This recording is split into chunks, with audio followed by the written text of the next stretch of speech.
Bukas sa ipagdiriwang ng inyong telebisyon ng bayan ang ika-41 nitong anibersaryo at bilang bahagi ng pagdiriwang na ito, isang libreng dental mission ang ginawa sa PTV.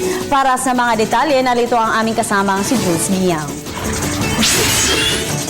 Isang araw bago ipagdiwang ang 41st anniversary ng TV4 ay damang-dama na ang kasiyahan sa Broadcast Complex Visayas Avenue.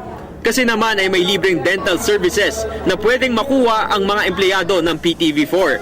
Ito ay sa pakikipagtulungan ng PTV4 at ang Tsuchi Foundation. In coordination with PTV4, which we always do every year, parang naging mission na rin po sa pagtulong po. Tulungan din lang po kasi tumutulong din po ang Channel 4 sa ating mga kababayan po. Maaring magpalinis at magpabunot ang mga empleyado ng PTV4. So today po, ang ginagawa po natin ay dental mission. We do free extraction, cleaning, and restoration or filling pasta. Pero bakit nga ba dental mission ang napili ng PTV4 na serbisyong ibigay sa mga empleyado? Kasi napansin namin na siyempre ang mahal na kasi magpalinis, ang mahal magpapasta, magkano isang ngipin, nasa 500 pesos. So malaking bagay ito sa bawat empleyado dito sa PTV4. That's why ito yung ginawa namin na para mag-sponsor dito sa atin. Maging sponsor na mag-service sa atin, na for free.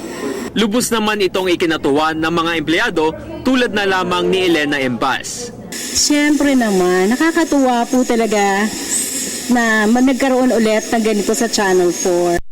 41st anniversary sa Channel 4. Hangarin naman ng mga empleyado ng PTV4 na patuloy ang pag-unlad ng telebisyon ng bayan. Sana maging successful bawat isa sa atin at mas maging maganda pa yung career nila. Sana po talagang tuloy-tuloy na po ang pag-unlad namin ng Channel 4 dahil talaga namang dapat naman kaming mag-unlad ang gobyerno, ang PTV4. Maraming salamat sa Tsuchi Foundation at maligayang anibersaryo sa People's Television Network. Para sa Telebisyon ng Bayan, ako si Jules Giang.